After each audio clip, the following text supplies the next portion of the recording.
We've all become very cognizant of Jack and his story, and when Alibaba went public with the largest IPO in history, we knew a lot more about him. So I want to talk about his personal story. I want to talk about how many times he tried and failed, what kept him going. I want to talk about where he is today and how he got here. Begin with this question though, Jack. Why are you back at Davos? It's a long break for 7 years. I think my last year was 2008. But I was coming for year 2001, for example, and I can remember I never heard about Davos when I came. But when I came, in the Switzerland, so many young people demonstrate. It was such a horrible thing that I was, and I asked them, why did they do it? They say anti-globalization. And I said, why? Globalization is a great thing. Why people don't like it? And then we come all the way for 2 hours here. There's a machine gun. There's people checking us. Say, oh God, is that a fallen or is it prison? We're gonna go inside. But when I joined the Forum as the young global leader, I was thrilled by so many ideas. For the first 3-4 years, I learned what does the globalization mean? What is the corporate citizenship mean? What about social responsibility mean? All these new ideas, and I see so many great leaders talking about leadership. And I benefit a lot. And the year 2008 and 9, when the financial crisis came, I think it's better go back to work. Because we can never win the world by talking. So go back, spend 7 years. Now I come back, I think it's time to do something in return. So I learned so much 12 years ago. So why I should not talking to the young global leader of today, sharing with them how we've gone through. That was the thing. Let's start with where you are today. Just how big is Alibaba? How many people come every day? How many people come in a week? How fast is it growing? Yeah, we have over 100 million buyers visiting our site, shopping our site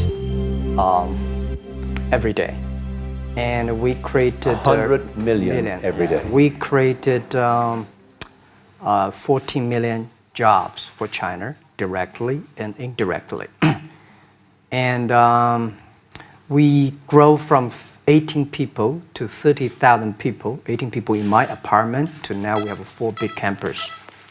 Compared to 15 years ago, we were big. But compared to 15 years later, we're still a big. How big will you be 15 years from now? I think 15 years ago, I told my team that 15 years, in the past 15 years, we grow from nothing to this size.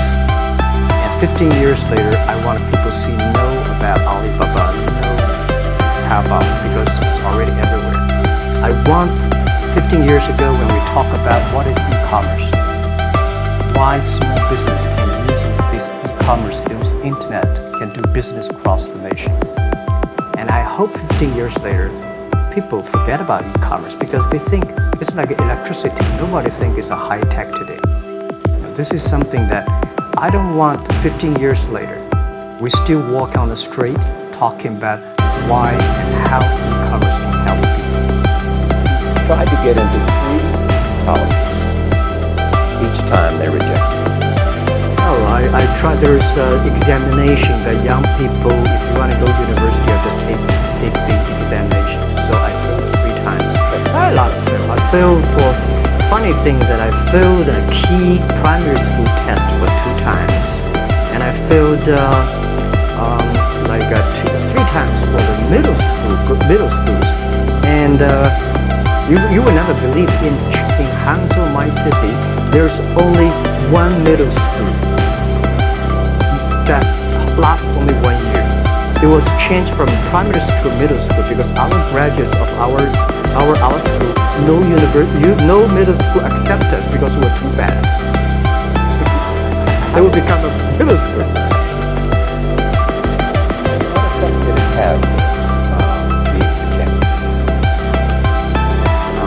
I think we have to get used to it. We're not that good. Even today, we still have a lot of people reject us. I think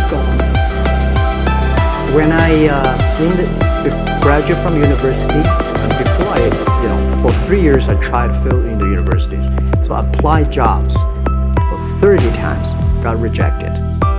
I went for a police, they said, no, you're not good. I went to even the KFC. When KFC came to China, come to my city, You applied. 24 people went for the job. 23 people were accepted. I was the only one guy. And we went for police. 5 people, 4 of them accepted. I was the only guy that I received it. So to me, being turned down, rejected. Oh, by the way, I told you that I applied for Harvard for 10 times, rejected. I know if you reject, I just don't want to say that. Yeah, sorry now. 10 times you wrote them and said, I'd like to come to Harvard. Yeah. And then I told myself someday I should go teach there. I think that can be arranged. Richard Nixon came to Hangzhou. Yeah. And after that, tourists flooded the place. Yeah. And that's how you learned English. Yeah. I really like I don't know why at 12, 13 years old, that time I suddenly fell in love into the language, the English. And there's no place you can learn English at that time. There's no books, English books. So I went to the Hangzhou Hotel, now called Hangzhou Shangri-La Hotel, because that was the hotel can receive the foreign visitors. So every morning for 9 years, I showed them around as a free guide, and they taught me English. And I think that changed me. Today, I'm 100% made in China. I've never got a one-day train outside China. And when people talk to me, say, Jack, how can you speak English like that? Why sometimes you talk like an Western guys? I think that was the 9 years. These Western tourists opened my mind, because everything they told me are so different from the things I learned from schools and from my parents. So now I have a habit. Whatever I see, whatever I read, I use my mind. Think about for 2 minutes. Is that how Ma Jun became Jack Ma? Actually, Jack, the name was given by a lady in tennis. She's a tourist. She came here and she said, we came to Hangzhou, we become a pen friends. Ma Ring is so difficult to pronounce. So she said, do you have an English name? I said, don't. So can you give me an English name? She said, okay. She said, my father called it Jack, my husband called Jack. What do you think about Jack? I said, good. So I've been using that for that many years. Yeah. First visit to America, 1995? 1995, yeah. I've come here for a project helping the local government building up a highway. And you tried the internet? I tried the internet in Seattle, and in a building called the USA Bank. I don't know whether the USA Bank is still there or not, but it's a building. And my friend opened a small office, which is like only 10% bigger than this room. There are a lot of computers in there. And he said, Jack, this is internet. I asked, what is internet? He said, search whatever you want. At that time, they used Mosaic, very slow. And I said, I don't use it. I don't want to type because computer is so expensive in China. If I destroy it, I cannot pay. He said, just to search it. So I searched the first word of beer. I don't know why, because it's easy to spell, maybe. And I see beers from Germany, beers from USA, beers from Japan, but there's no beer from China. And I say, okay, type the second word is China. No data. Nothing. And I said, 1995, no data about China. So I talked to my friend, why not make something about China? So we made a small, very ugly looking page of China. It's something like I did a translation agency, we listed on there. It was so shocking.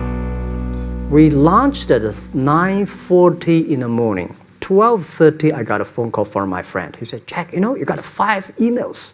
I said, what is email? And they said, these are the things. So people so excited. Where are you? This is the first time I see a Chinese website on that. How can we can we do something together? So I think this is something interesting. So we should do it. Why did you call it Alibaba? Alibaba? Well, when I started, I think internet is global. We should have a global name. And a name that, interesting, like at that time, the best name is Yahoo. Right? So I've been thinking for many days, certainly Alibaba is a good name. So I was happened to be in San Francisco that day. And I did have a lunch, and a waitress came. I asked her, do you know about Alibaba? She said, yes. I said, what is Alibaba? She said, Open Sesame. Good. So I went on the street, asked about 10, 20 people.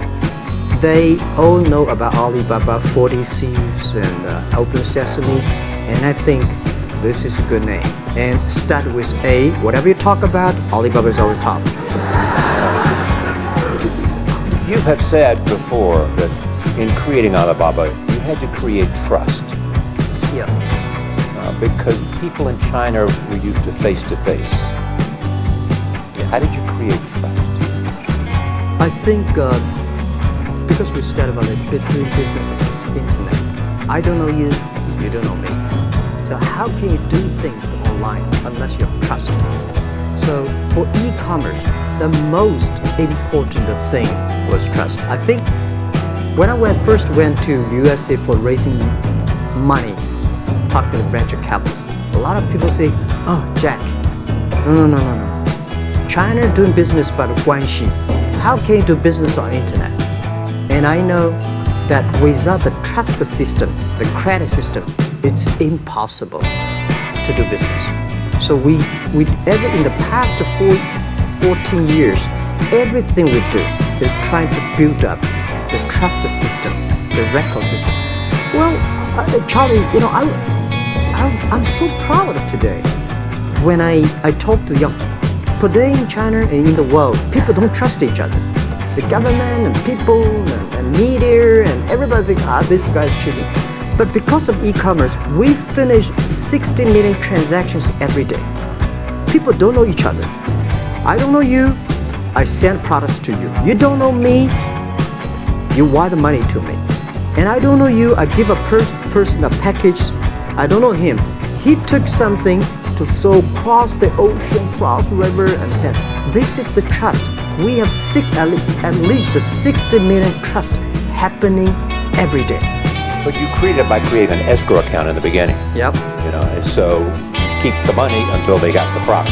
Yeah. Then you lose them. That's true. I mean, the escrow service is about Alipay. When I had, you know, this idea with the love Davos, because it was a big decision. Because for first 3 years, Alibaba is just like e-marketplaces for information. What you have, what I have, we talk a lot of time, but don't do any business. Because there is no payment. I talk to the banks, no banks want to do it. Banks say, no, this thing never works. So, I don't know what to do. Because if I start to launch a payment system, it's against the financial legal laws. Because you have to have a license. But if I don't do it, e-commerce will go nowhere. So then I went to Davos. I listened to a leadership discussion. Leadership is about responsibility. And after I listened to that panel, I give a call to my friends, my colleagues in my apartment, say, do it now, immediately. If something wrong, the government not happy about that, if one body has to go to the prison, Jack Ma go to the prison.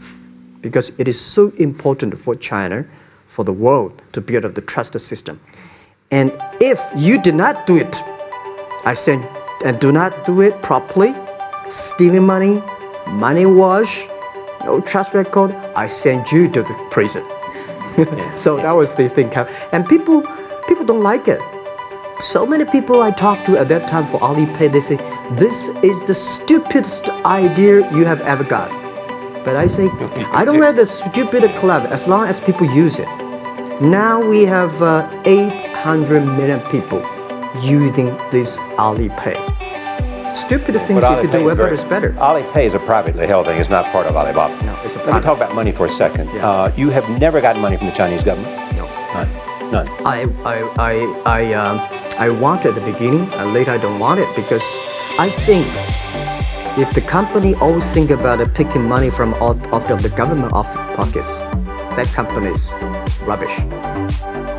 Think about how can you make money from the customers and market and then help customers succeed. That's our philosophy. No money from Chinese banks? No. I at that time I want, and now they want to give me. I don't want it. Yeah. All right. Your relationship with the government. Yeah. It's your relationship. I mean, if they didn't here's what some say, that you have existed in an environment that's not, they have restricted competition for you. And that's a pretty good thing to do for a private company. Yeah. I think the relationship with the government for us is very interesting. For the first 5 years, because I've been working as a part-time jobber for a government organization called Ministry of Foreign Trade, 1997, for 14 months. And I learned that you should never rely on government organization to do e-commerce. And I started a business. I told my people and team, in love with the government, don't marry them. Respect them. And a lot of people say, well, government officers talking about internet, the censorship and this, that, and they worry about. I think it's the opportunity, it's a responsibility talking to them.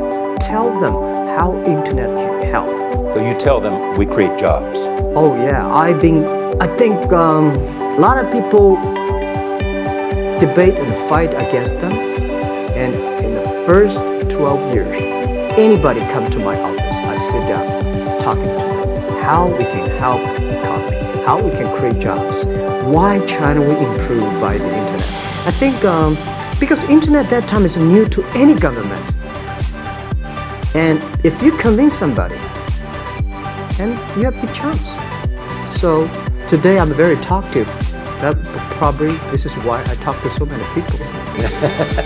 You were also seen in Hollywood. Yeah. What are you doing in Hollywood?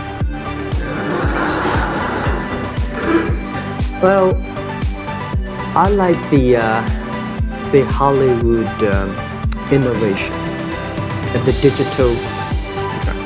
I learned so much about the Hollywood movies, especially the Forrest Gump. Love Forrest Gump. I love Forrest Gump. Why do you like him? Simple, never give up. And people thinking he's dumb, but he knows what he's doing.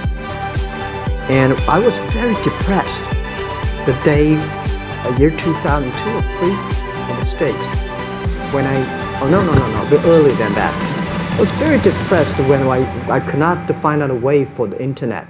And then I watched the movie in my friend's home, Forrest Gump. When I see him, I think, this is the guy we should learn from. Believe what you're doing, love it, whether people like it, don't like it, be simple. And like the word, life is like a box of chocolate. You never know what you can get, right? I never know I would be here talking to you and talking to Charlie Rose. I never know. But today I made it.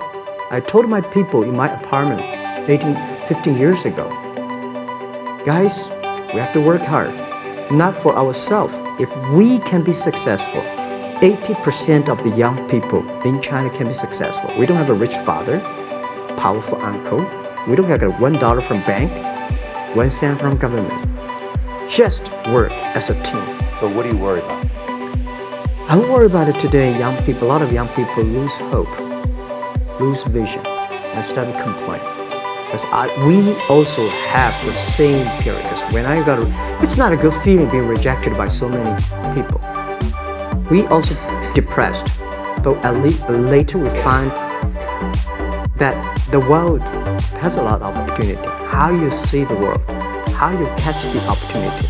So, in the Hollywood gives me a lot of inspiration. You know? But you were out there for business. You were out there because you want to make movies and sell them. I want to make the movie for business-wise. We are e-commerce company. We have a lot of products that need logistic. But movie, TV, these are things you don't need logistic system. And movie probably is the best product that can help Chinese young people to understand. Because one thing I told the Chinese people, my friends, in American movie, all the heroes at the beginning, they look like a bad guy. Terrible things coming, they become a hero. And finally, they all survived. China, if you're a hero, all the hero died.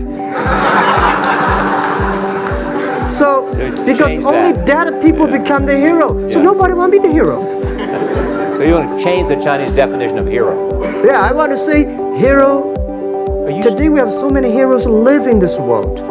China today, are you worried the economy slowed down? No, I don't worry about it. I think China is doing, it's slowing down is much better than keep on 9%. China today is the second largest economy in the world. It's impossible to keep 9% of the growth. If China still keeps the 9% of the growth of the economy, there must be something wrong. You will never see the blue sky. And you will never see the quality. China should pay attention to the quality of the economy. China should not. So if we have a lot of influence, like the Hollywood movies, things, and we have the sports and these things in the GDP, will be much better. So I think, just like a human growth, this body can never grow. Certain time, the slow of growth of the body is slow, but you should grow your mind, grow your culture, grow your value, grow your wisdom. I think China is moving to that direction. And you saw Modi in India? Pardon? Did you see Modi in India? Not yet, I'm looking forward to that. So you go to India. Finally, there's this. You're one of the world's richest people. Your company is one of the world's richest companies. What do you want beyond Alibaba? Well, by richest people, I was really not happy in the past 3 months when people say Jack Ma is the richest people of China. Global celebrity, they said. No, I'm not. Because when I started business, you are. I never thought, because how many? Yeah, maybe I am. But I think 15 years ago, in my apartment, my wife was at that time one of the 18 founders. I asked her, "Do you want your husband to be a rich person?" I never said rich person in China, rich person in Hangzhou, or you want to be your husband to be a respected person. She said, "Of course, respected," because she never believed, and I don't believe we'll be rich people. We just want to survive. I believe when you have $1 million, that's your money. When you have $20 million, you start to have a problem. You worry about inflation, which is stock to buy and this, that, had to come. When you have $1 billion, that's not your money. That's the trust society give on you. They believe you can manage the money, use the money better than the government than the others. So I think today, I have the resources, do more things. With the money we have, with the influence we have, we should spend more time on the young people. And I would say, someday I'll go back to teach, go back to school, spend time with the young people, and sharing with them what I know. So the money is not mine. I just heard happily and having these resources, and I want do a better job. Just tell them the story. Yeah, tell them the story and tell them that if Jack, I don't think in this world there are a lot of people be rejected more than 30 times. If we, the only thing we never give up, the only thing we're like a Forrest Gump, we keep on fight, we keep on changing ourselves. We don't complain. Whether you are successful or not successful, I find that people, when they finish the job, if they make the mistake, if they fail, if they always complain the others, this guy will never come back. If the guy only check himself, yeah, something wrong with me here, something wrong with me there, this guy has a hope. Jack, on behalf of everybody in this audience and a television audience around the world, thank you for taking your time to be with us. Thank you.